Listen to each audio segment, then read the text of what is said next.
I want Irene to touch a little bit, then I'll come back. Okay, maybe I'll just quickly respond to the insurance question. We have, at Absa, we have partnered with a number of insurance companies that are interested in specific groups, especially women, vulnerable children, the refugees. What we normally do, we partner with them. They will, whatever funds that are available, we do onward lending to such kind of groups in order to bring them into the financial services. So yes, the partnerships are there. We have, most of the insurance companies,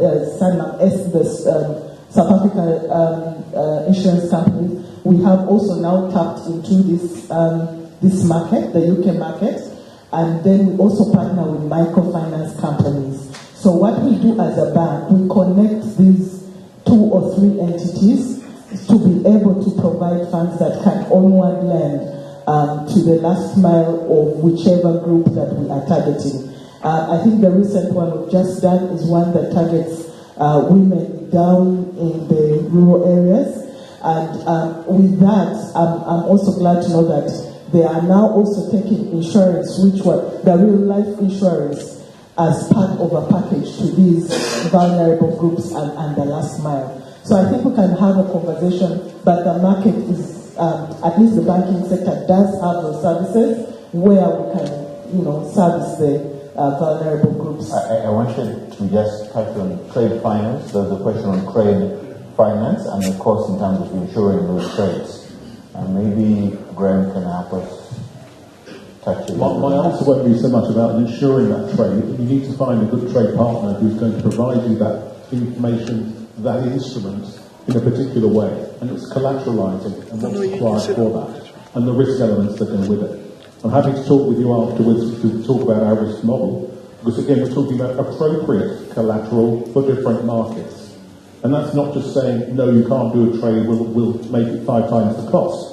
It's actually doing it with a much more innovative way of providing the instrument to you at a reasonable price to do business. So happy to take that offline. The other thing really interesting is your comment about everybody says no, immediately mention Africa, whatever. One thing I'm a great advocate of, and I hope you are as well, is that the rating systems which are currently used for banks and financial organisations are creating a real problem, not just for Uganda, but for every country in Africa. There is no African bank in the top 100 banks in the world. The first bank that appears is number 154, which is Standard Bank.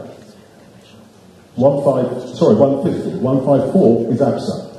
After that is way down. There are 850 banks in Africa. There are 42 central banks, 46 currencies. There are 2,000 languages spoken. So it's not surprising that there are issues with anybody wanting to invest is saying, where do I go? How do I do this? I was in Rwanda recently and we talked with the government there about a new Project 54, connecting the 54 countries of Africa's central banks.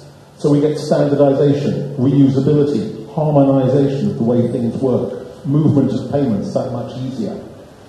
And again, we've discussed that. I was in Namibia at the Commonwealth Heads of State meeting, and following that at the Zambia meeting. And the same question comes up. Ratings. We're not rated by Moody, not rated by Fitch. What we need is a way to have a rating which truly reflects each country's aspect of its major banks in its own jurisdiction and economy, so that you can be viewed in a different way that not only makes sense to the whole of the continent, but to every other bank worldwide as well. Okay, thank you so much for that. In terms of there is a comment here from Honorable. Thank you. Mine is not about trade financing, but something the lady from Absa said. I've been intrigued for some time about the low level of trade, intra-regional trade within the community. It's about 3% of stagnated at that level for a long time, but it's very, very high. Europe, etc. So she mentioned gold and platinum. So it occurred to me that the Africans aren't buying the gold, they're not buying the platinum. So these products are for Europe or for the UK. That's why we sell more. So the things we are producing for ourselves are not selling much. Within the region. Within the region. That's why it's 15%. Okay. So I think we need to find a solution for that. Okay. I think we're over-targeting the other market and forgetting the regional market. Thank you. Thank you so much for that comment. Can I just respond on that? First of all, you're aware that the UK, in terms of total exports to Africa, is 3%. The other way around, Africa to the UK, total is 3%. It hasn't really risen that much. It's balanced at a very low level. It's balanced at a low level. So a 10% increase is going to be having a significant effect. So we need to find a way, the right products, the right services, and to rebuild confidence and trust with those organisations. That's something we hope to do with our footprint that we have in Africa as well. There's over 10,000 agents and partners in the 54 countries of Africa.